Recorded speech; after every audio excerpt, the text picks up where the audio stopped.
The golden sun sets over a quiet shop, filled with the rhythmic music of ticking clocks. Tom Miller wipes grease from his brow, finally at peace, while Duke rests faithfully at his feet. They look like the picture of serenity, don't they? But only 6 months ago, this was a graveyard of red bricks and broken vows. Tom had nothing but an old photo, a soul heavy with war, and a neighbor who wanted him dead at any cost. So, how did a veteran with no money and a scarred dog survive an arsonist's fire to rebuild hope from the ashes? And what secret did that old photo hold that gave them the strength to keep going when the world wanted them gone? This is a story of a promise kept against all odds. Before we begin, tell me, where are you watching from? Drop your country in the comments below and subscribe. The rain over the mud of the battlefield didn't just fall, it wept. A relentless gray curtain drenching the spirit. Smoke from distant fire curled like ghostly fingers through the skeletal remains of a forest, smelling of burnt iron and wet ash. Here, time didn't move forward. It simply sank into the cold, unforgiving earth. Inside a shallow trench that smelled of damp wool and old fear, Sergeant Tom Miller sat hunched, his broad shoulders pressing against the cold mud, as if trying to push back the weight of the world.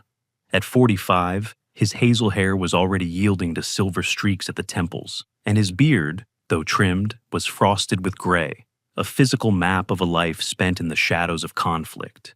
He was a man of quiet iron, possessed of a face that looked like it had been carved from weathered granite, with deep-set eyes that had seen too much and said too little. People often mistook his stoicism for a lack of feeling, but in truth, his heart was a furnace of suppressed grief, guarded by a silence he had spent decades perfecting. Beside him sat Private Caleb Thorne, a boy of 22 who looked like he had been fashioned from wheat and sunlight. Caleb had messy, sandy-colored hair that always seemed to catch the light, and eyes the color of a summer sky after a storm, bright, wide, and filled with a terrifyingly pure optimism that felt alien in this place of death. He was lean and lithe, possessing a nervous energy that kept him constantly fiddling with small mechanical parts, a broken lighter, a jammed watch, or a loose rifle pin. Caleb was the unit's heartbeat, the one who believed that anything broken could be mended if you just understood its rhythm. He spoke of the future not as a possibility, but as a certainty, a bright land waiting just beyond the smoke.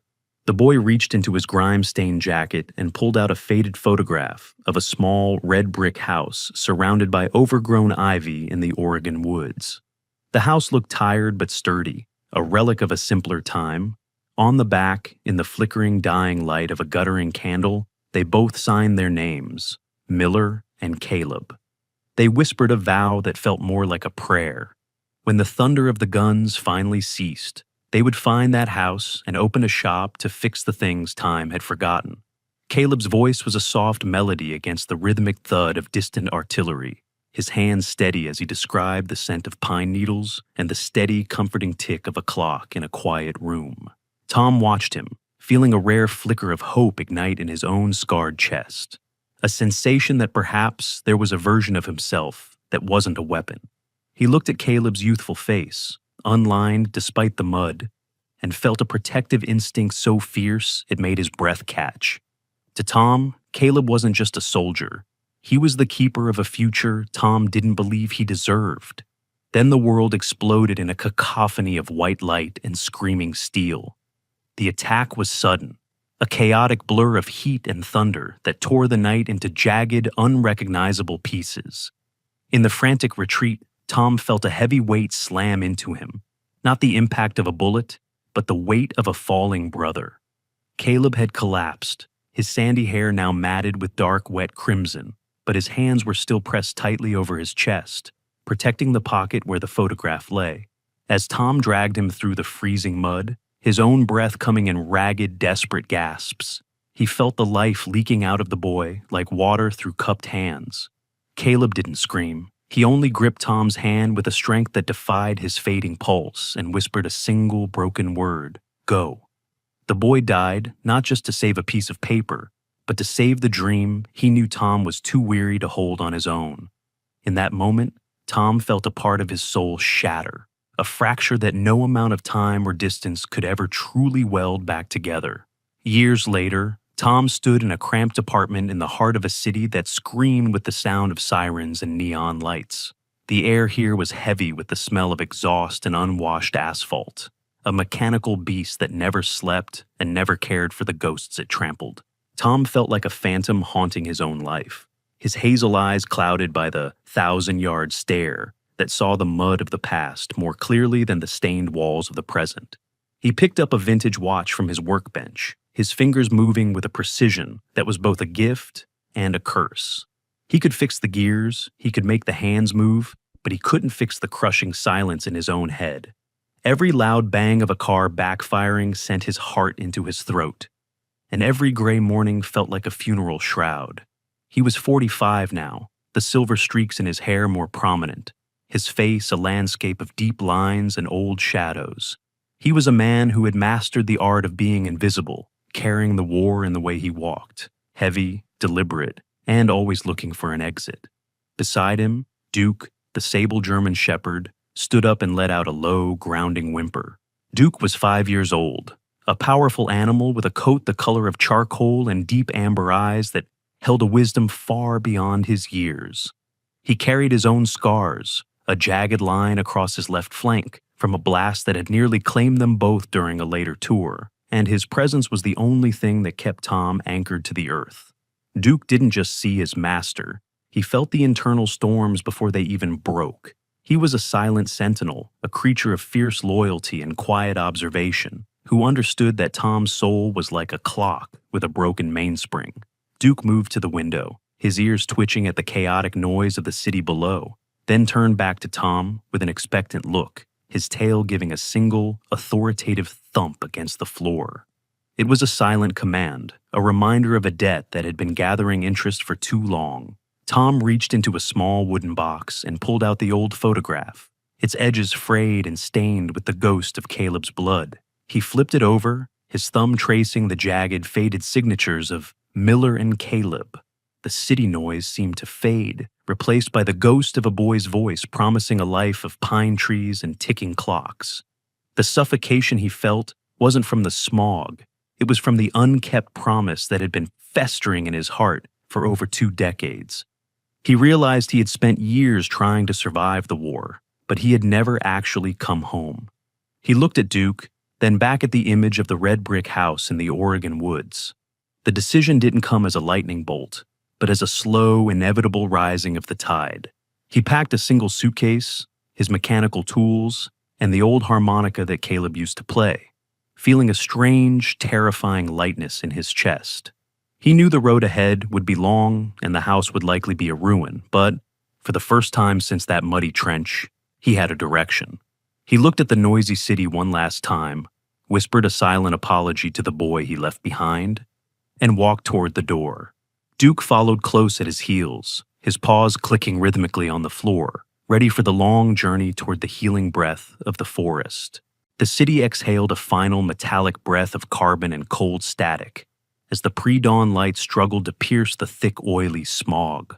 A thin mist clung to the asphalt alleyway, reflecting the flickering neon ghosts of a world that never stopped to mourn its broken pieces.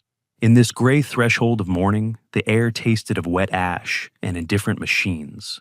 Tom Miller moved with the practiced heavy silence of a man who had spent decades trying to become invisible. The rusted bed of his 1994 Blue Dodge Ram, a vehicle that, much like Tom, was held together by grit and sheer stubbornness, stood open in the dim light. He began the ritual of loading his life. His large, calloused hands handled his mechanic tools with a tenderness he rarely showed humans. He wrapped the heavy torque wrenches, the delicate precision drivers for clockwork, and the blackened hammers in oiled rags before settling them into a heavy steel chest.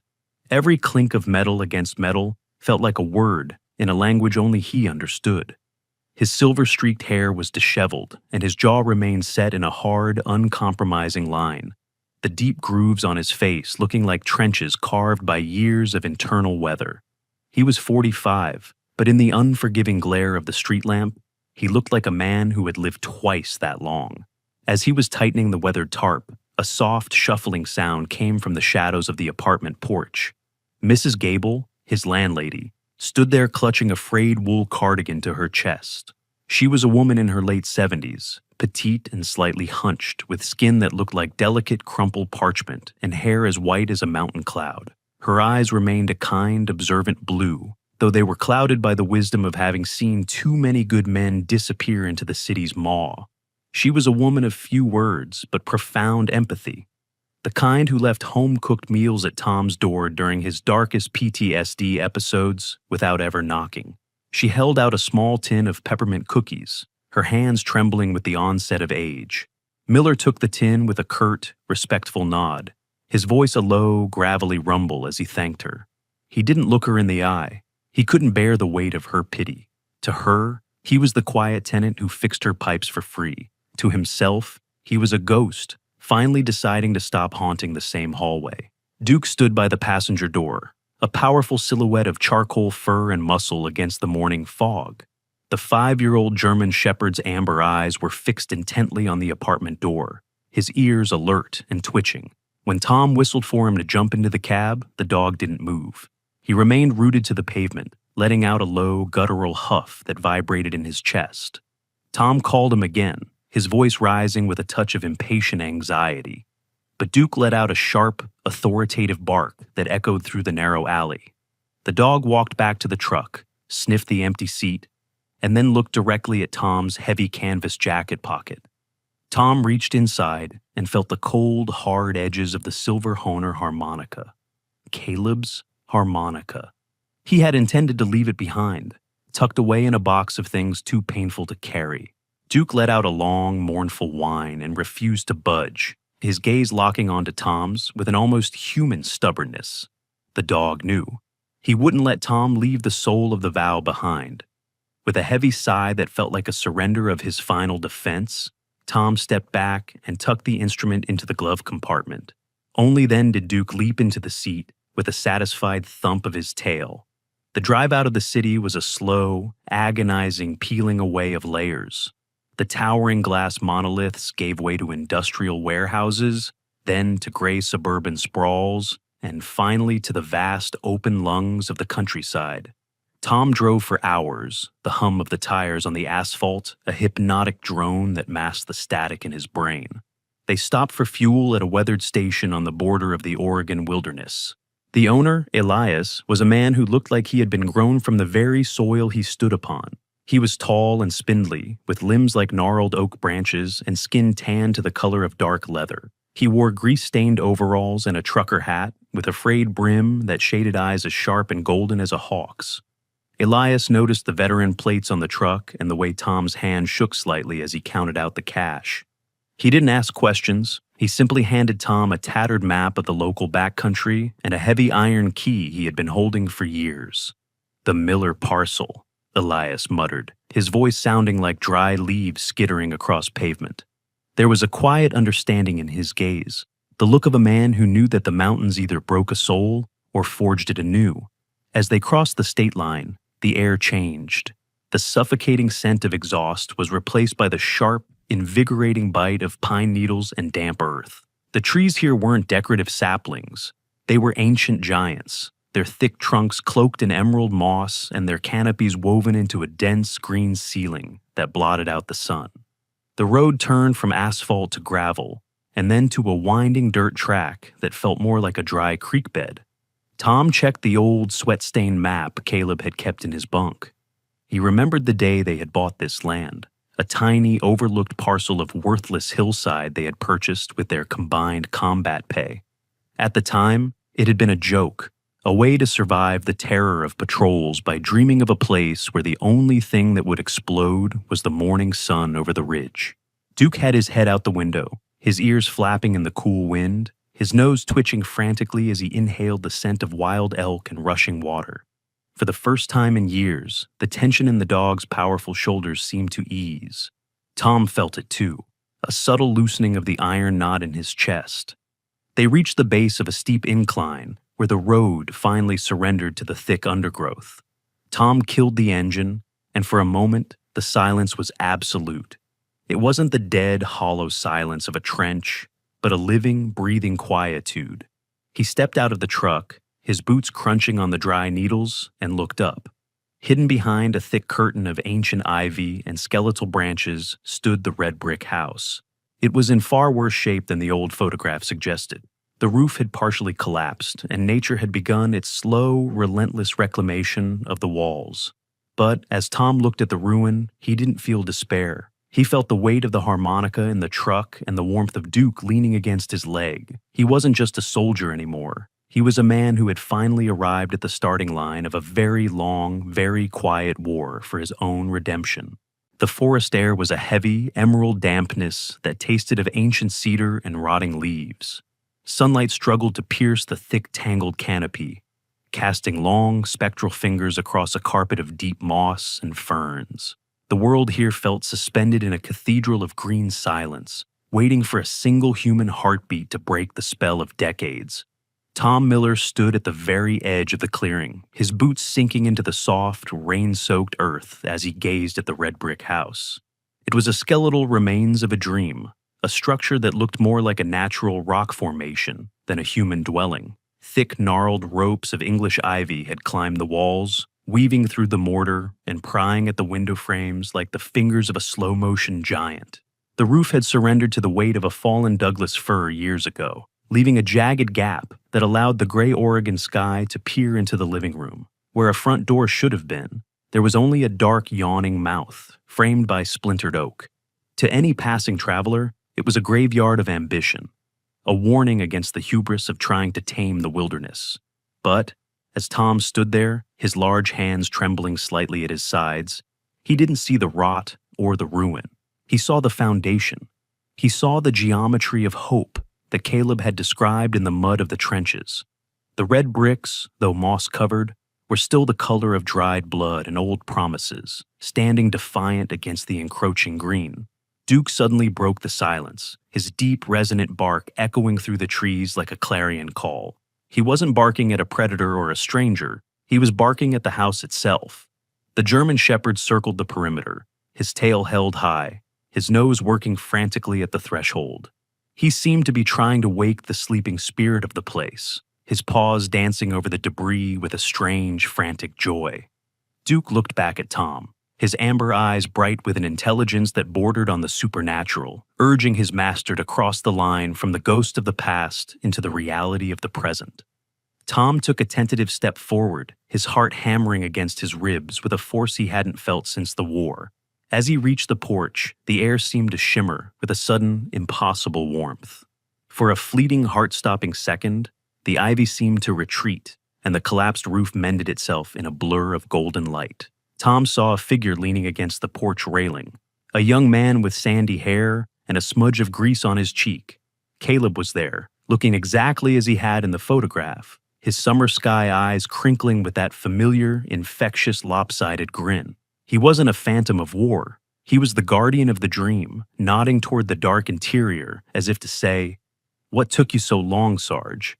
The vision vanished as quickly as a breath on a mirror, leaving Tom standing in the cold dampness. But the heavy iron knot in his chest finally began to unfurl.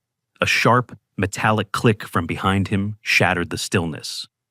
"You're either a brave man or a very foolish one to be standing on that porch," a voice rasped, as dry as snapping twigs.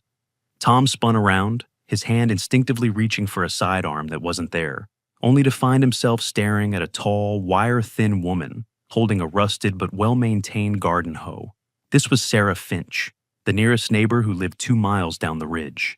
At 72, Sarah looked like she was made of cured leather and iron wire. Her silver hair was pulled back into a tight, practical braid that reached her waist, and her skin was a map of deep wrinkles earned from 50 years of mountain sun.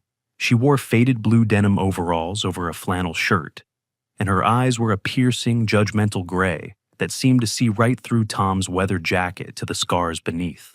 Sarah was a woman who had buried a husband and 2 sons in the valley below, a history that had left her with a sharp tongue and a soul that didn't suffer fools lightly. She was the unofficial protector of this stretch of woods, a recluse who spoke more to the ravens than to people, yet she carried a quiet authority that commanded the very air around her. Tom lowered his guard, his voice a low, gravelly rumble that felt rusty from disuse. "I own this plot," he said. the old iron key heavy in his palm. Sarah didn't move, her gaze shifting to Duke, who was now sitting calmly at Tom's feet, watching her with a curious tilt of his head. "The dog seems to think so," she muttered, her posture softening just a fraction. "Most folks who come up here are looking for something they lost, or trying to hide something they found. Which one are you, soldier?" She didn't wait for an answer, her eyes drifting to the ruin behind him. "That house has been waiting for a Miller or a Thorne for 25 years. I promised the old man who sold it to you boys that I'd keep the vultures away. Didn't think I'd live long enough to see one of you actually show up." Sarah's bluntness was a shield, masking a deep-seated loneliness that Tom recognized instantly. She wasn't just a neighbor, she was a witness to the decades of silence he had left behind. She stepped closer, her boots silent on the moss, and pointed toward the collapsed roof. "The bones are still good," she said, her voice losing some of its serrated edge. "Brick is stubborn. It remembers the fire that made it. But you've got a war ahead of you if you plan on living in there. Nature doesn't like to give back what she's already started to swallow." Sarah handed him a small, hand-carved wooden whistle. "If you get in trouble, or if the mountain decides it doesn't want you here, blow that. I don't like company, but I like dead neighbors even less." With that, she turned and disappeared into the thicket as silently as a ghost, leaving Tom with a sense that he had just been granted a temporary pass into a world he didn't yet understand. Tom turned back to the house, the weight of the harmonica in his pocket feeling like a steadying hand. He stepped over the threshold, Duke following close at his heels, their shadows stretching long across the rotted floorboards. The interior was a wreckage of rotted timber and wet plaster, but as the dust motes danced in the shafts of sunlight, Tom felt a strange sense of homecoming. He walked to the center of the room, where a massive stone fireplace stood, the only thing untouched by the decay. Above the mantel, carved into the wood by a hand he knew as well as his own, were the faded initials, M and C. He realized then that Caleb hadn't just died for a photograph. He had died so that Tom could have a place where the clocks finally worked, where time didn't just sink into the mud, but move forward with purpose. He sat on a dusty crate, Duke resting his heavy head on Tom's knee, and for the first time in 2 decades, Tom Miller didn't look for the exit. He looked at the walls and he began to plan. The first dawn in the Oregon wilderness arrived not with a roar, but with a soft, silver creeping of light through the skeletal rafters of the ruin. The air was frigid, tasting of pine resin and the sharp, clean scent of a mountain river that ran somewhere deep in the valley below. Tom Miller woke on the floorboards, his back stiff from the cold wood, but for the first time in 20 years, the frantic, jagged heartbeat of a nightmare hadn't been the thing to pull him from sleep. Instead, it was the steady, rhythmic breathing of Duke, whose charcoal-furred body was a warm weight against his legs. The silence of the forest was heavy, but it wasn't the hollow, terrifying silence of the trenches. It was the quiet of a world waiting to be built. Tom pushed himself up, his joints popping like dry kindling. He looked at his hands, wide, calloused, and etched with the permanent grease of 1,000 machines, and realized they were trembling, not with fear, but with a strange, surging hunger to labor. He stepped outside into the mist, Duke trotting beside him, his amber eyes scanning the perimeter with a protective intensity. The house looked even more daunting in the honest light of morning. The ivy was a living shroud, thick as a man's wrist in some places, and the debris from the collapsed roof choked the interior like the bones of a sunken ship. But Tom didn't hesitate. He reached into the bed of his blue Dodge Ram and pulled out a heavy brush hook and a rusted but sharp machete. This was the first stage of the war. Reclaiming the brick from the green, the work was brutal and rhythmic. Tom swung the machete with a grim, steady focus, the steel biting through the thick, rubbery vines of the English ivy. Each layer he peeled away felt like a layer of static being stripped from his own mind. Sweat began to bead on his forehead, despite the morning chill, soaking into his hazel hair and dripping from his frosted beard. He didn't stop to rest, driven by a desperate need to see the red brick breathe again. Duke wasn't an idle spectator in this reclamation. The German shepherd, sensing the purpose in Tom's movements, began his own labor. With a focused intelligence, Duke grabbed fallen branches and smaller rotted timbers in his powerful jaws. dragging them away from the porch and piling them at the edge of the clearing. His charcoal coat was soon dusted with sawdust and dry moss, but his amber eyes shone with a fierce, quiet pride. Whenever Tom stopped for a momentary breath, Duke would nudge his hand with a wet nose, his tail giving a single, authoritative thump against the earth, as if to say, "Keep going, Sarge. We're almost there." By midday, the front of the house had begun to emerge from its leafy prison. The red bricks, though stained with saltpeter and moss, glowed with a deep, earthy warmth under the filtered sun. It was then that a low, rumbling sound echoed through the trees, the approach of a heavy vehicle. Tom's muscles tensed, his hand instinctively tightening around the handle of the brush hook. A dusty, mud-spattered flatbed truck pulled into the clearing, driven by a man who looked like he had been built out of old iron and good intentions. This was Barrett Thorne, a distant cousin of Caleb's, who Tom had contacted weeks prior to deliver lumber and supplies. Barrett was a man in his early 50s, barrel-chested and broad-shouldered, with a jolly, round face that was perpetually sunburned. He had a thick mop of curly, rust-colored hair, and a beard so dense it looked like a briar patch. Despite his imposing size, Barrett moved with a surprising, light-footed grace and possessed a booming, melodic voice that seemed to vibrate in the very trees. He was a man who laughed with his whole body, a stark contrast to Tom's granite-like stillness. He had spent his life in the valley timber mills, and though he carried the sorrow of Caleb's loss in the quiet corners of his eyes, he chose to meet the world with a stubborn, defiant kindness. "So, you're the one, Miller," Barrett said, leaping from the cab with a thud that shook the ground. He didn't offer a handshake. He knew soldiers sometimes preferred space. But he gave a respectful nod to Duke, who sniffed Barrett's boots and decided he was a friend. "Caleb used to write about you, said you could fix a watch in a hurricane. Looking at this place, you're going to need every bit of that magic." Barrett began unloading heavy slabs of seasoned white oak and bags of mortar, his movements efficient and strong. He watched Tom out of the corner of his eye, noticing the way the veteran's gaze never stayed in one place for too long. Barrett didn't pry, he simply talked about the weather and the best places to find cedar, providing a bridge of normalcy for a man who had spent too long in the dark. Before he left, Barrett pointed to a particularly massive slab of oak in the back of his truck. "Found this at the mill. It's heartwood, stubborn as hell. Thought it might suit the shop." After Barrett's truck disappeared back into the forest, the clearing felt even quieter. Tom looked at the oak slab. It was a beautiful raw piece of timber, thick and heavy, with a grain that looked like flowing water frozen in time. He knew exactly what it was for. He spent the afternoon in a trance of craftsmanship, the modern world and its neon anxieties falling away completely. He used a mallet and a set of fine chisels he had carried from the city, his fingers moving with a delicacy that contradicted his rugged appearance. He didn't just carve letters. He poured his soul into the wood. He felt Caleb's presence in the rhythmic tink, tink, tink of the hammer, a ghostly hand guiding the blade. He carved the names, Miller and Caleb Repair Shop, and below that, in smaller, elegant script, Reviving Memories.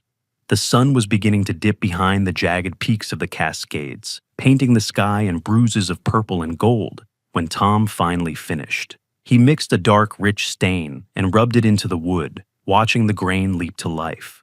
He then constructed a sturdy frame of cedar posts at the entrance of the path, where the road met the clearing.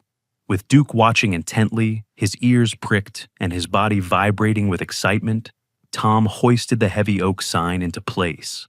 He bolted it down with iron hardware, the sound of the wrench echoing through the silent woods like a closing door. Tom stepped back, wiping the grease and wood shavings from his hands onto his trousers. The sign stood tall and defiant against the backdrop of the red brick ruin. It wasn't just a piece of wood. It was a flag planted in the soil of his own despair. It was a declaration to the mountain, to the city he left behind, and to the ghosts that followed him.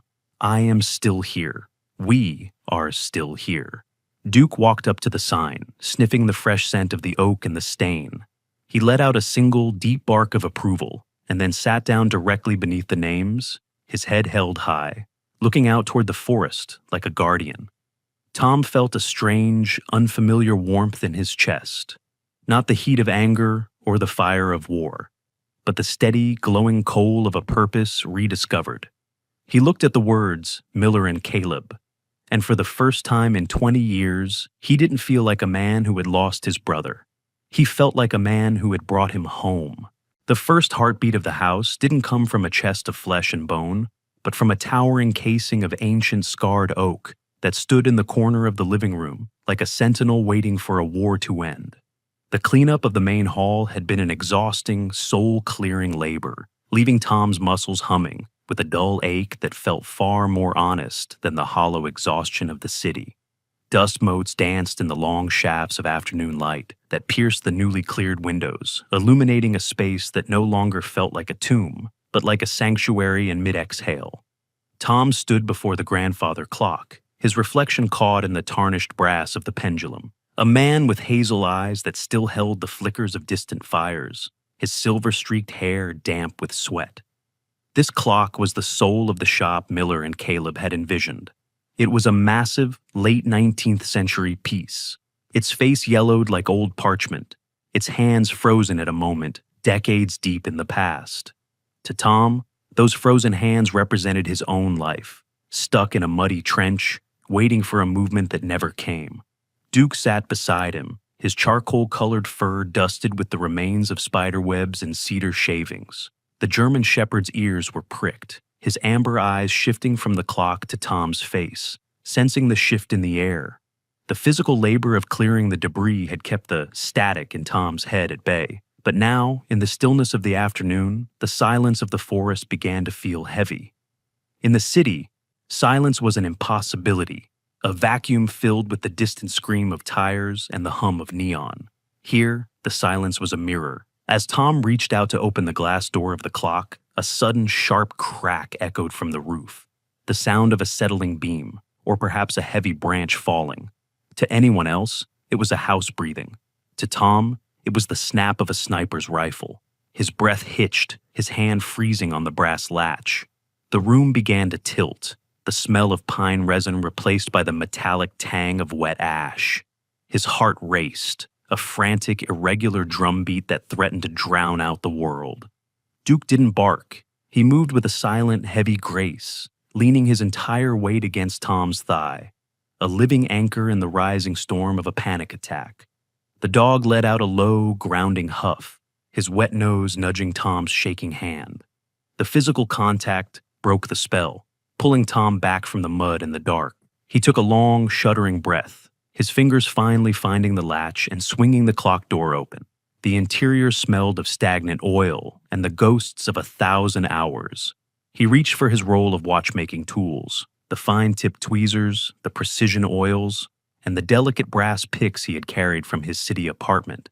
As he began to disassemble the escapement, the world outside ceased to exist. His fingers, wide and calloused from swinging a sledgehammer, transformed into instruments of impossible grace. He moved with the focused, rhythmic intensity of a man performing surgery on time itself. He cleaned the grime from the tiny teeth of the gears and realigned the bent teeth of the pallet fork, his mind finally finding this repairman's piece that Caleb had always promised was waiting for them. While Tom was buried in the mechanical guts of the clock, a soft, rhythmic thumping sounded on the porch.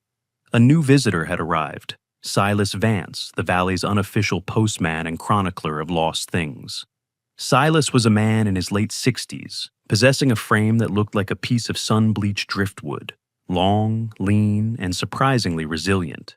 He walked with a pronounced limp in his left leg, the result of an old logging accident that had ended his days in the timber mills, but started his life as a wanderer of the mountain roads. He had a face like a crumpled map, etched with lines of laughter and 1,000 miles of travel, and eyes that were the pale, translucent green of a shallow river. He wore a faded blue postal cap from an era long gone, and a canvas vest filled with more pockets than one man could possibly need. Silas was the kind of man who knew everyone's business but judged none of it, a talkative soul who felt it was his duty to keep the stories of the Oregon woods alive. He stood at the threshold, watching Tom work, his expression one of quiet reverence. He didn't interrupt. He simply leaned against the doorframe, a pipe unlit in his hand, waiting for the craftsman to finish his prayer. "They used to say that clock kept the rhythm of the whole valley," Silas said softly, his voice a warm, gravelly baritone that didn't startle Tom. "Old man Miller, no relation to you, I reckon. Used to say if the clock stopped, the seasons would forget when to turn." Tom didn't look up, his tweezers carefully placing a microscopic screw back into its housing. "It's been stopped a long time," Tom rumbled, his voice low and focused. Silas nodded, his river-green eyes taking in the newly raised sign outside and the way Duke guarded the workspace. "Sometimes things need to be broken for a while so they can be fixed right," the old man mused. He reached into one of his many pockets and pulled out a small, heavy iron weight. "Found this at an estate sale 3 towns over last year. Recognized the casting. It belongs to that clock's drive chain. I've been holding onto it, waiting for someone with the right hands to show up." He stepped forward, placing the weight on the workbench with a gentle thud, before turning to leave as quietly as he had arrived. "Welcome home, Sergeant. The mountain's been expecting you." After Silas vanished back into the green shadows of the trees, Tom felt a surge of renewed energy. He attached the iron weight, wound the heavy brass key, and felt the tension return to the springs. It was the moment of truth. He reached for the pendulum, his fingers brushing the polished brass, and gave it a gentle, deliberate push. For a second, there was only the sound of his own breathing. Then, a sharp metallic click broke the stillness. Tick. A pause. Talk. The sound was deep, resonant, and perfectly spaced. It wasn't just a mechanical noise, it was a heartbeat. The rhythm was steady and unhurried, a defiant counterpoint to the chaotic, frantic energy that had ruled Tom's life since the war. As the sound filled the room, Tom felt a strange physical sensation, as if the jagged edges of his own shattered psyche were beginning to align with the steady movement of the gears. The static in his brain began to smooth out, replaced by the simple, beautiful logic of time moving forward. Night began to fall, the forest outside turning into a sea of indigo and ink. Tom sat on the floor with Duke, the only light coming from a small kerosene lamp on the mantel. The house felt different now.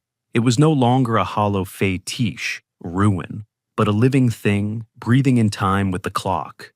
The tick-tock echoed through the empty halls, a promise that the past was done and the future was finally permitted to begin. Duke rested his heavy head on Tom's knee, his amber eyes reflecting the soft glow of the lamp. The dog let out a long, satisfied sigh and closed his eyes, his breathing falling into perfect sync with the pendulum's swing. Tom leaned back against the brick fireplace, the harmonica of Caleb resting in his pocket, and for the first time in 20 years, he didn't feel like he was waiting for the next explosion. He closed his eyes, and as the steady heartbeat of the house filled his ears, the veteran who had forgotten how to sleep finally found a deep, rhythmic peace. The morning mist clung to the valley floor like a tattered shroud, smelling of damp cedar and the cold, metallic tang of an approaching winter. Above, the pines groaned softly under a sky of bruised violet, their needles dripping with the silent tears of the Oregon rains.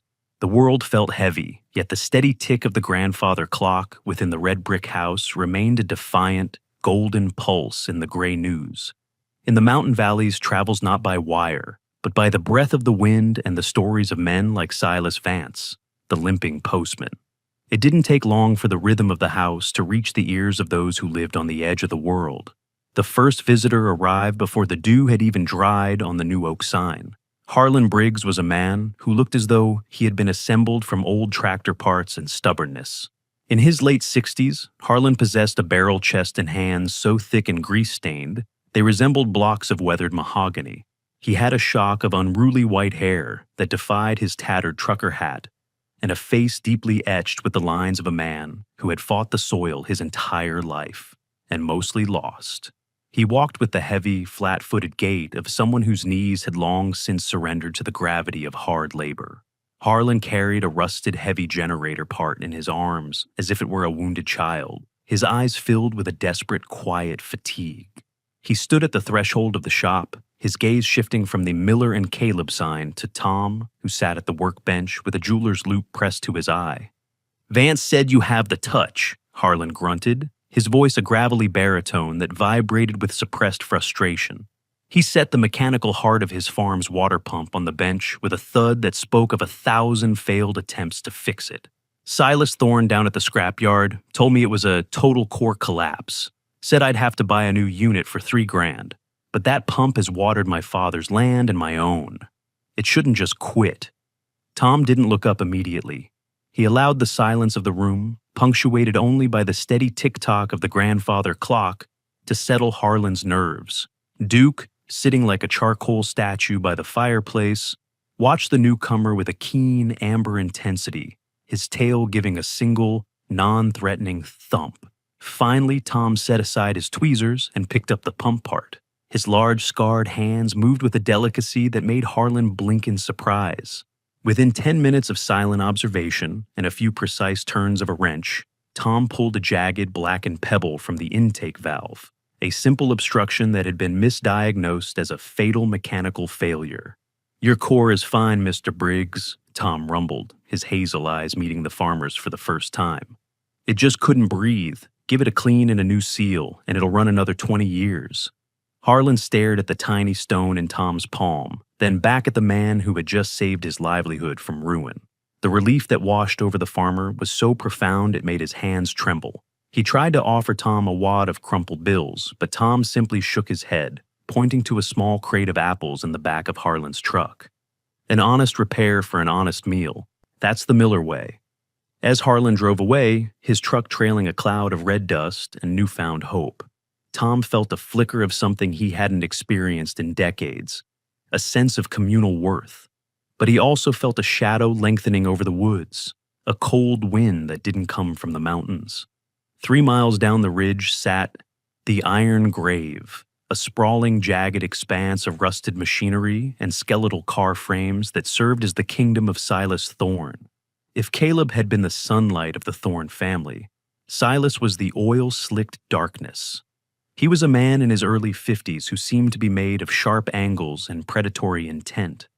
Silas had greasy jet-black hair slicked back against a narrow skull, and a face that was perpetually pale, as if he spent his life counting coins in a basement. His eyes were small, dark beads that never settled, always searching for a weakness or a profit.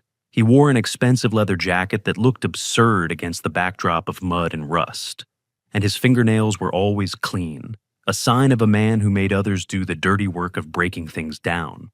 Silas Thorne didn't repair, he dismantled. He thrived on the obsolescence of the world, profiting when things broke beyond help, selling solutions that were merely expensive band-aids. Word of Tom's miracle with Harlan's pump reached Silas by midday, delivered by one of his grease monkey underlings. Silas didn't rage. He simply stood in the center of his scrapyard, surrounded by the rotting carcasses of engines, and felt a cold, sharp envy pierce his chest. He recognized the name Miller from the old deeds he had tried to contest for years. He realized that an honest man with the skill to heal machines was a direct threat to his monopoly on the valley's misfortune. If people could fix the old, they wouldn't buy his overpriced new. He climbed into his black, oversized Cadillac Escalade, a vehicle that roared like a wounded beast, and drove toward the red brick house, his mind churning with the calculated malice of a man who hated anything he couldn't own or destroy. The arrival of the black SUV shattered the peace of the clearing. Duke was on his feet before the engine even cut out, a low, tectonic growl vibrating in his chest that made the hair on Tom's neck stand up. Silas Thorne stepped out, his polished Italian boots stepping daintily over the pine needles as if the very earth were beneath him. He looked at the ivy-covered walls, the newly repaired roof, and finally, the sign. His lip curled in a sneer that didn't quite reach his cold, bead-like eyes.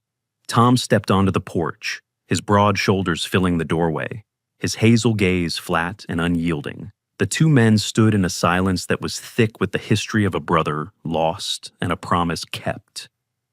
"You're trespassing, Thorne," Tom said, his voice a low, dangerous growl that matched Duke's. Silas laughed, a dry, wheezing sound that held no mirth. "I'm just checking on the neighborhood, Sergeant. I heard a rumor that a ghost had taken up residence in this pile of rubble. You've got a talent for making trash look like treasure, I'll give you that." Silas stepped closer, his eyes darting toward the interior where the grandfather clock hummed its steady rhythm. But let's be clear, this valley belongs to those who know how to manage its resources. People here don't need memories revived. They need to move forward, and moving forward usually involves me. He reached out a pale hand to touch the oak sign, but Duke lunged forward, a flash of charcoal fur and bared teeth that stopped inches from Silas's throat. Thorne scrambled back, his face turning a sickly shade of gray, his composure shattering like cheap glass. "Control your beast, Miller," Silas hissed, his voice trembling with a mixture of fear and newfound hatred. He straightened his leather jacket, trying to regain his dignity, but the spell of his authority was broken.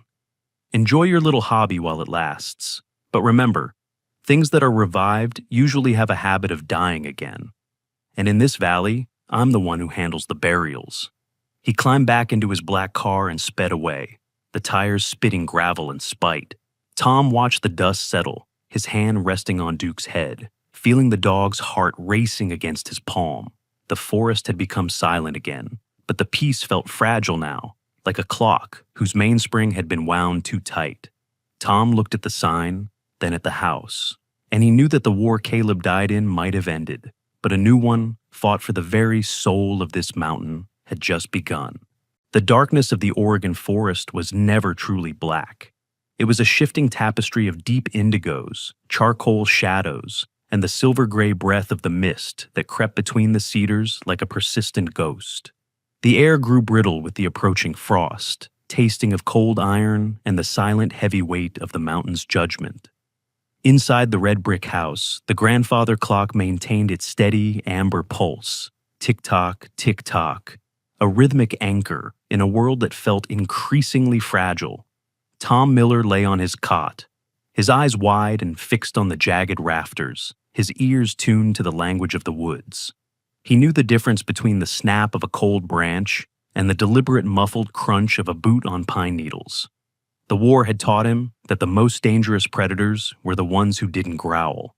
The first strike came not with fire or steel, but with filth. At dawn, Tom stepped onto the porch to find the oak sign, the legacy he had carved with his own soul, defiled.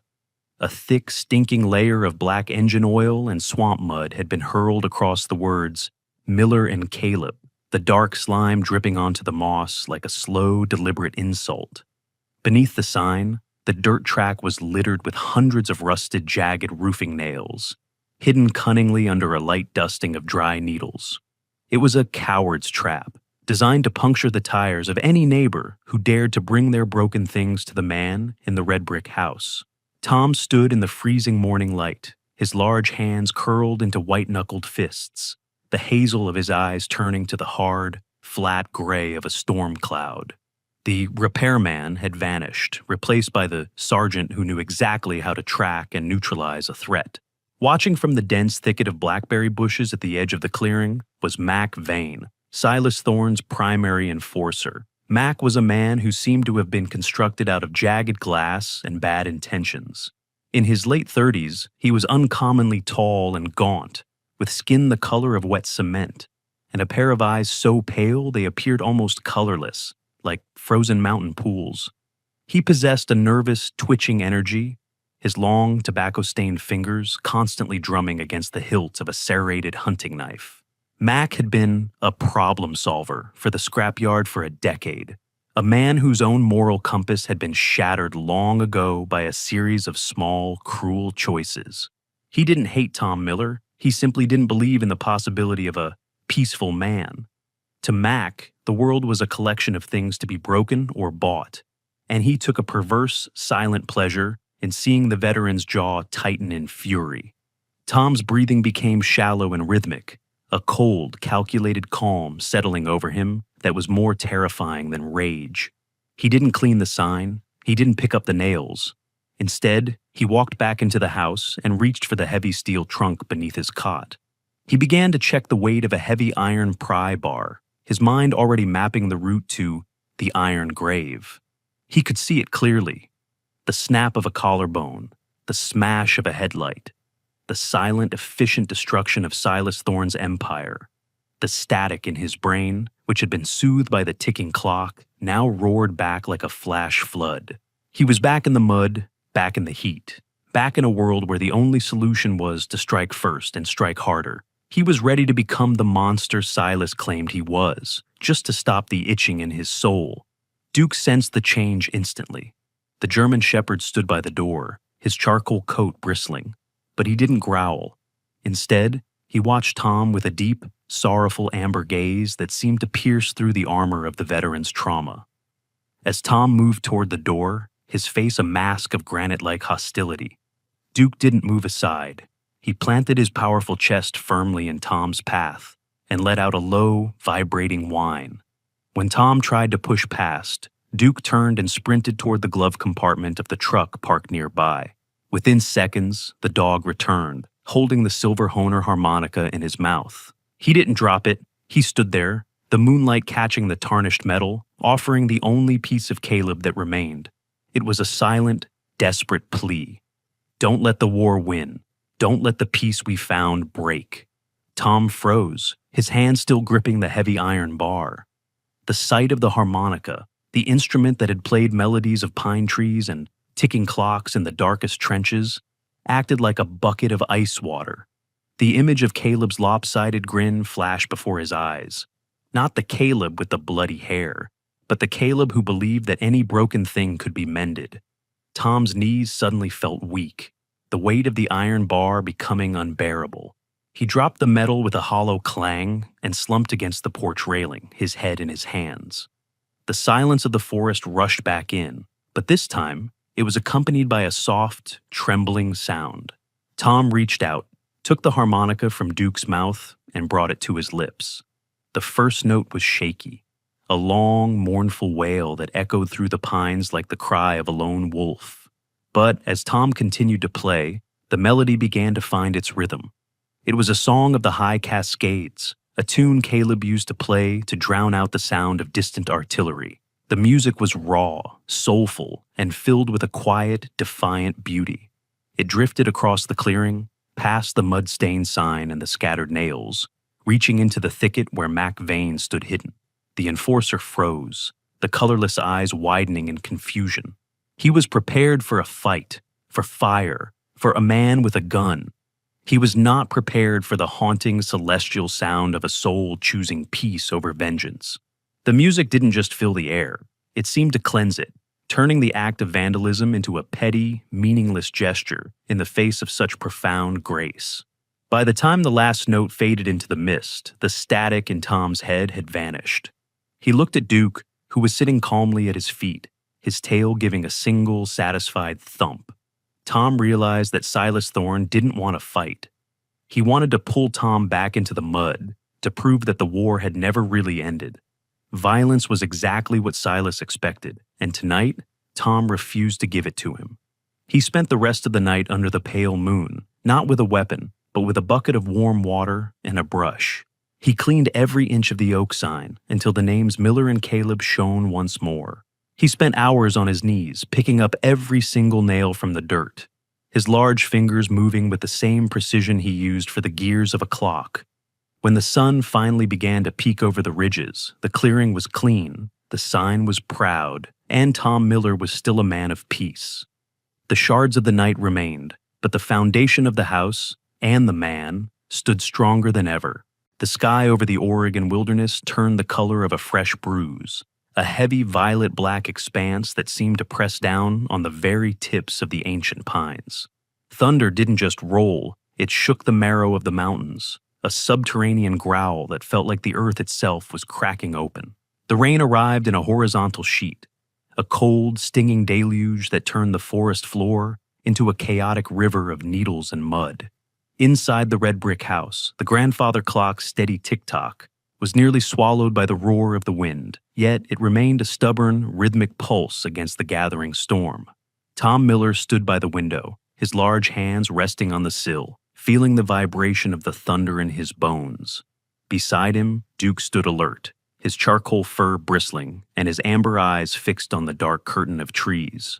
The air smelled of ozone, wet stone, and something else, a sharp chemical scent that didn't belong to the woods. Silas Thorne had chosen his moment, with the precision of a predator. He knew the thunder would mask the sound of breaking glass, and the wind would whip a small spark into a hungry inferno within seconds. Hidden in the shadows of the storm, a figure moved with a jittery, frantic energy. Mac Vane, Silas's enforcer, his pale eyes wide with a mixture of fear and adrenaline. He held a canister of accelerant, the liquid sloshing with a rhythmic, sickening sound. With a sharp crack, a window in the workshop shattered, and a moment later, a flickering orange tongue of flame licked at the newly repaired cedar siding. The storm roared in approval, the wind catching the fire and dragging it upward, turning the sanctuary of the Miller and Caleb shop into a pyre. For Tom, the world didn't just change, it folded in on itself. As the orange glow bloomed against the darkness and the smell of burning wood reached his nostrils, the walls of the red brick house dissolved. The sound of the wind became the scream of incoming shells. The flash of lightning was the white-hot burst of phosphorus. He wasn't in Oregon anymore. He was back in the mud of the trench, the air thick with the metallic tang of blood and the choking haze of cordite. "Caleb!" he roared, his voice a raw, jagged sound that tore through the room. He collapsed to his knees, his scarred hands clawing at the floorboards, as if trying to dig a foxhole in the hard wood.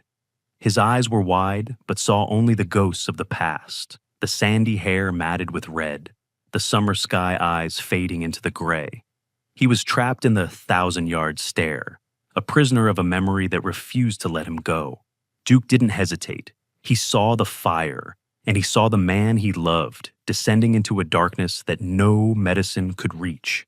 The German shepherd let out a bark so loud it pierced through the roar of the storm, but Tom didn't hear it. Duke lunged forward, grabbing the sleeve of Tom's canvas jacket in his powerful jaws and pulling with every ounce of his 60-pound frame. He growled, a deep primal vibration intended to shatter the trance. When Tom didn't move, Duke did the only thing he knew to do. He used his own body as a shield and a wake-up call. He leaned his heavy, warm weight against Tom's chest and licked his face with a desperate, frantic energy, his wet nose pressing against Tom's cheek. The physical reality of the dog, the warmth of his fur, the scent of the rain on his coat, and the sheer, unconditional loyalty in his amber eyes acted like a lightning rod. "Duke!" Tom gasped, his vision finally snapping back to the present. The orange light wasn't phosphorus. It was his dream burning. The realization hit him like a physical blow, clearing the static from his mind with the force of a tidal wave. He scrambled to his feet, his heart racing with a different kind of adrenaline. He didn't reach for a weapon. He reached for the tools of a builder. "Sand, Duke! Get the sand!" he shouted, pointing toward the heavy bags Barrett had delivered. The dog didn't need a second command. Despite the rising heat and the choking smoke, Duke grabbed the handles of a smaller bucket in his teeth, dragging it toward the edge of the flames. The next hour was a blur of sweat, smoke, and desperate labor. Tom worked with a manic intensity, using a shovel to hurl damp earth and sand onto the base of the fire, while Duke dragged wet burlap sacks he had found in the corner. The wind tried to fan the flames, but the rain was now their ally, drenching the dry wood and helping to smother the heat. Tom's face was blackened with soot, his hazel hair singed, but he didn't stop until the last orange ember had been crushed into the mud. He stood in the pouring rain, his chest heaving, looking at the charred wall of the workshop. The damage was significant, but the structure stood. The heart of the shop, Caleb's dream, had survived. It was only when the adrenaline began to fade that Tom noticed Duke was limping. The dog was standing by the porch, his head low, his front left paw lifted slightly off the ground. Tom knelt beside him, his hands trembling as he examined the limb. The heat from a fallen beam had scorched the pads of Duke's paw, the skin red and blistered. Yet, the dog didn't whine. He leaned his head against Tom's shoulder, his tail giving a weak but determined thump against the wet boards. He had stood his ground against the fire and the ghosts, a silent sentinel who had paid the price for his master's soul. A movement at the edge of the clearing caught Tom's eye. Standing in the shadows of the dripping trees was a new figure, someone who hadn't been there before. This was Abigail Abby Sterling, the daughter of a local fire warden who lived on the far side of the ridge. She was in her late 20s, possessing a wiry, athletic build and a face that was a testament to a life spent outdoors. She had short, dark hair cropped close to her head and eyes the color of flint, sharp, observant, and filled with a quiet intensity. She wore a heavy yellow raincoat and carried a professional fire axe, her presence a stark contrast to the chaos of the night. Abby was known in the valley as a woman who spoke very little but saw everything.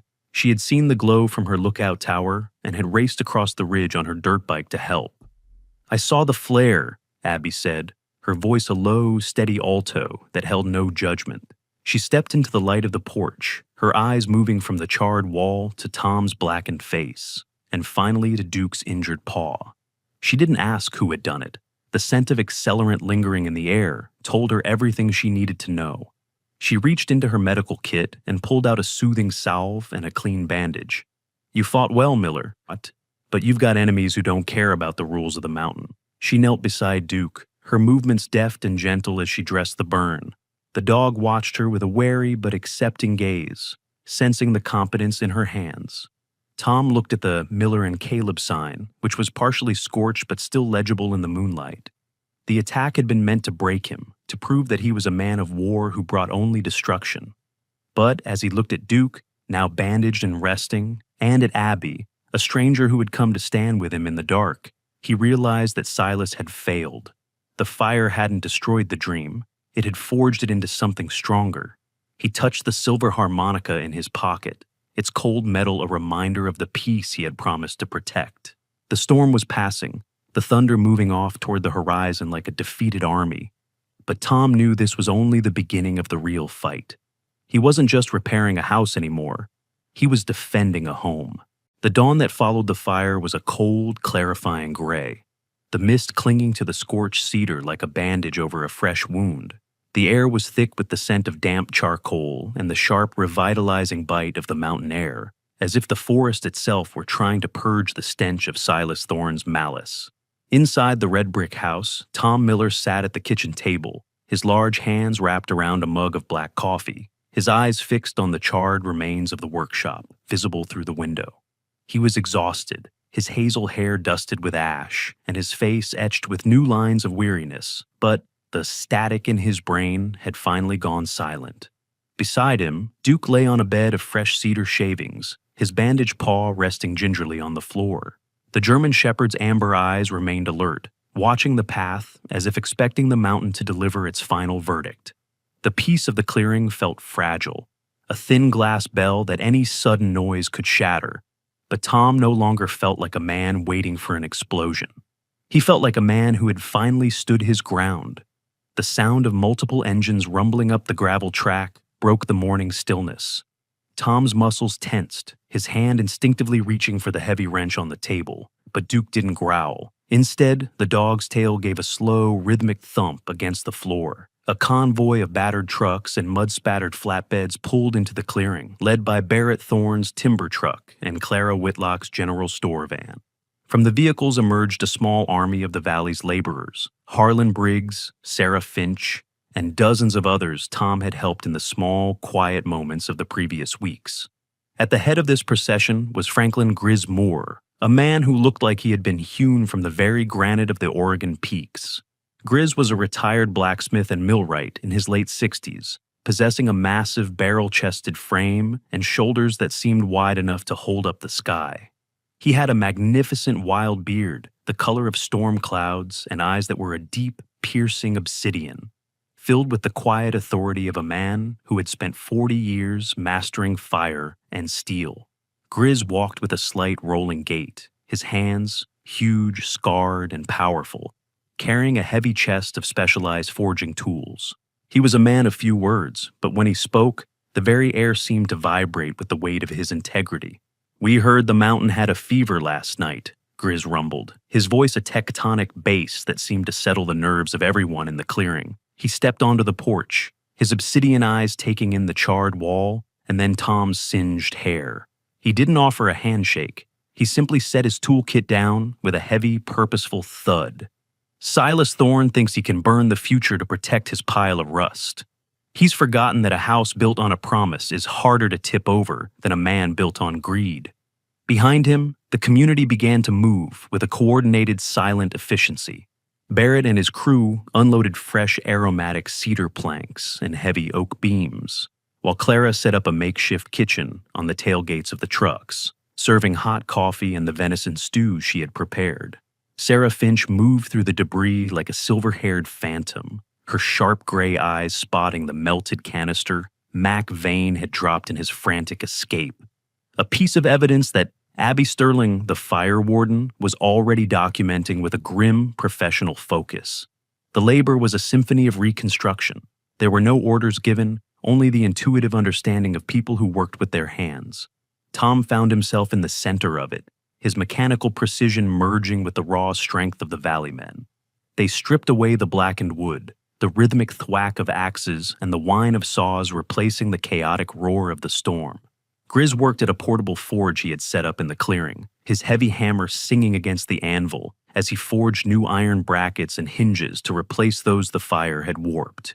Each strike of the hammer felt like a nail in the coffin of Silas Thorne's influence. While they worked, stories began to circulate, whispered accounts of Silas's long history of predatory loans, sabotaged equipment, and the disappearance of competitors. The fire had been the final spark. The fear that had held the valley in its grip for decades had finally turned into a cold, hard resolve for justice. By midday, the workshop wasn't just repaired, it was fortified. The new cedar siding glowed in the afternoon sun, the scent of fresh wood masking the last of the ash. But the work wasn't finished. As the sun began to dip toward the horizon, painting the sky in bruises of gold and crimson, the community didn't head for home. Instead, the convoy of trucks turned around and headed back down the mountain toward the jagged, rusted kingdom of the Iron Grave. Tom sat in the passenger seat of Grizz's truck, Duke resting his head on Tom's knee, his amber eyes fixed on the road ahead. They arrived at the gates of the scrapyard just as Silas Thorne was stepping out of his black Cadillac, his pale face turning a sickly shade of gray as he saw the wall of men and women descending from their vehicles. Silas tried to find his voice, his small, dark eyes darting toward Mac Vane, who was cowering in the shadows of a skeletal crane. "This is private property!" Silas shrieked, his voice thin and wheezing. "I'll have you all arrested for trespassing. Reed! Where is Vance Reed?" But the animal control officer was nowhere to be found. He had vanished into the woods the moment he realized the tide had turned. Grizz stepped forward, his massive frame dwarfing the scrapyard king. He didn't raise a hand. He simply stood there, a mountain of gray-bearded justice. "The valley is closed to you, Silas," Grizz said, his voice a low, lethal vibration. "No one will buy your rust. No one will fix your machines. No one will carry your water. You've spent your life breaking things to make a buck. Now, you're the one who's obsolete." The boycott was absolute. In the face of a community that had found its backbone, Silas Thorne's power evaporated like mist in the sun. He looked at the faces of the people he had cheated, the farmers, the millers, the widows, and he saw not anger, but a profound, chilling indifference. He realized that without their fear, he was nothing more than a man standing in a pile of garbage. Within 48 hours, the black Cadillac was seen speeding away toward the city. The gates of the Iron Grave left swinging in the wind. The Viper had fled, and the dark hand that had held the valley in its grip was finally severed. Peace returned to the red brick house, but it was a different kind of peace than before. It was no longer the silence of a man hiding from the world. It was the quietude of a man who had been accepted by it. Tom stood on his porch as the first real snow of the winter began to fall, the white flakes swirling around the Miller and Caleb sign. The workshop was warm. The grandfather clock within was ticking with a steady, defiant heartbeat, and the forest felt like it had finally taken a deep, cleansing breath. Abby Sterling stood at the edge of the clearing, her flint-colored eyes meeting Tom's for a moment of silent acknowledgement before she disappeared back into the trees. Duke sat by Tom's side, his bandaged paw nearly healed, his tail giving a slow, satisfied thump against the floorboards. Tom reached into his pocket and pulled out the silver harmonica. He didn't play a song of war or a song of mourning. He played a simple, bright melody of home. The promise carved in oak had been kept, and as the red bricks of the house disappeared under a blanket of white, Tom Miller finally knew that the war was over, and the repairman had finally come home to stay. The first heavy snow of December had transformed the Oregon wilderness into a silent kingdom of alabaster and crystal. The jagged scars of the forest, the fallen logs, the scorched earth from the fire, and the rough gravel paths were all softened under a thick, pristine blanket of white. It was a silence of peace, not of abandonment. Smoke curled lazily from the chimney of the red brick house, rising like a silver prayer into the crisp indigo twilight. Inside, the shop was no longer a skeletal ruin. It was a cathedral of mechanical life. The walls were lined with organized shelves of polished brass gears, vintage clock faces, and the sturdy iron tools of a master craftsman. The air smelled deeply of seasoned cedar, peppermint tea, and the faint comforting scent of machine oil. The grandfather clock in the corner maintained its steady, resonant heartbeat. Tick-tock, tick-tock. No longer a ghost of the past, but the rhythmic conductor of a new life. Tom Miller sat at his heavy oak workbench, his large, scarred hands moving with the effortless grace of a man who had finally found his true frequency. He was 46 now, his hazel hair almost entirely silvered at the temples, but the thousand-yard stare that had once defined his gaze had been replaced by a quiet, grounded clarity. The deep lines on his face no longer looked like trenches of grief. They looked like the grain of a well-aged tree, a testament to endurance. He was currently putting the finishing touches on a small, intricate music box, a project not for a client, but for the house itself. Beside him, Duke lay on a plush rug by the hearth, his charcoal sable fur glowing in the firelight. The German shepherd's paw had healed perfectly, leaving only a small silver scar as a badge of his courage. Duke wasn't just a guard anymore. He was the soul of the shop, the first to greet every neighbor who climbed the ridge with a broken heirloom and a story. A soft, melodic chime sounded at the door. A bell Tom had forged himself from a piece of battlefield brass, now repurposed for the music of homecoming. Two figures stepped in from the cold, shaking the snow from their coats. The first was Samuel "Sammy" Thorne, a young man of 19 who had arrived in the valley a month ago. Sammy was Caleb's nephew, the son of a brother Caleb had barely mentioned in the trenches. He was a tall, lanky youth with the same sandy hair and summer sky eyes that had once belonged to the boy in the photograph. Sammy had a shy, lopsided grin and a gentle, inquisitive nature. He had come to the mountain not seeking an inheritance, but seeking a connection to the hero his family had talked about in hushed tones. He had become Tom's apprentice, his long, thin fingers showing the same natural affinity for gears and springs that Caleb had possessed. Sammy represented the future, a living bridge between the sacrifice of the past and the promise of the tomorrow. Following Sammy was Elena Vance, the 12-year-old granddaughter of Silas Vance, the postman. Elena was a spark of pure, unbridled energy in the quiet woods.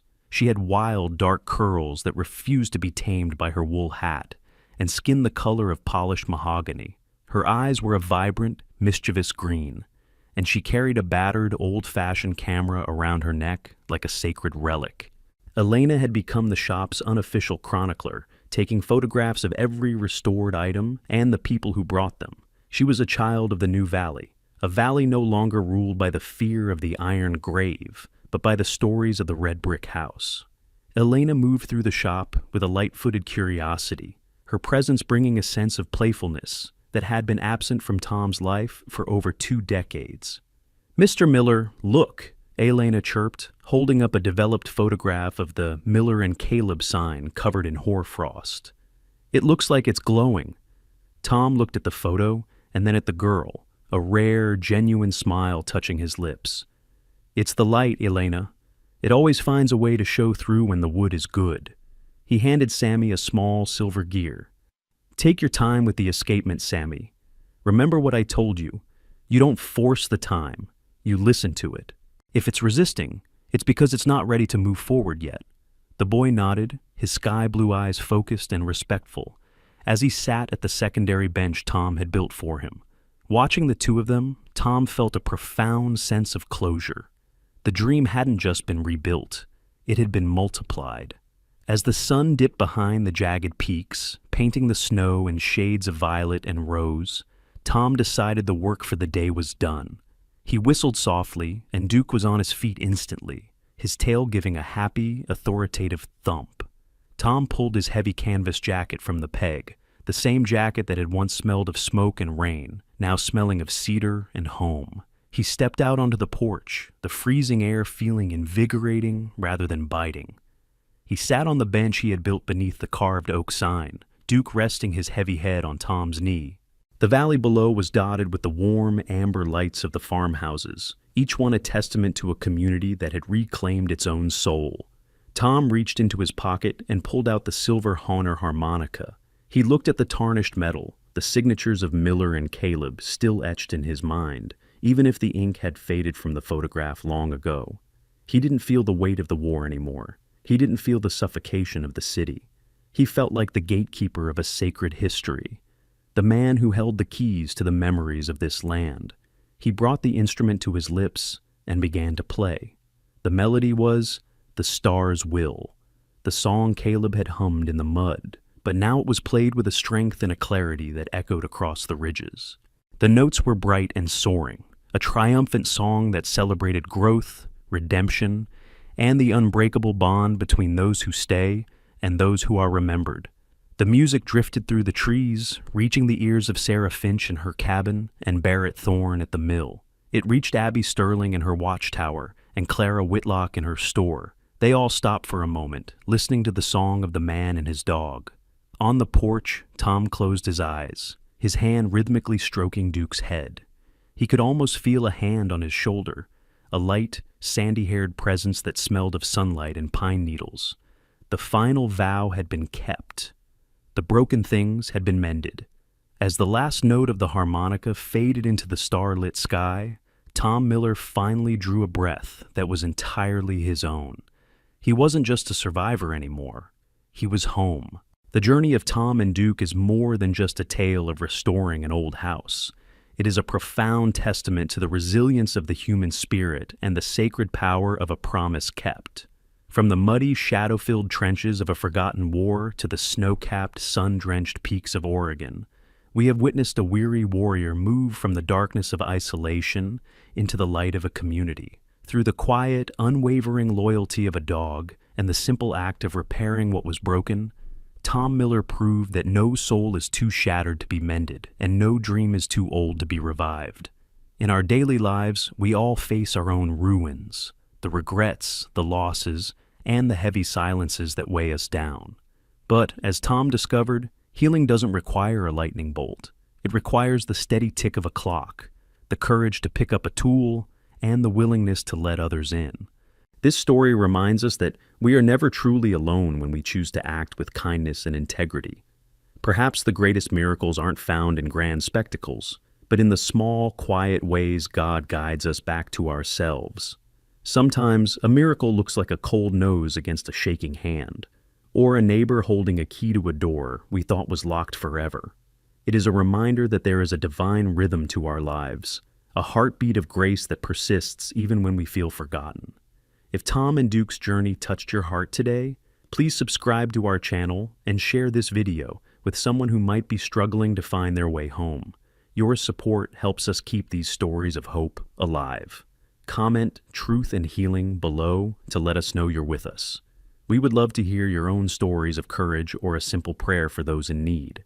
May God bless you with a peace that surpasses all understanding, and may He give you the strength to rebuild your own red brick house of hope.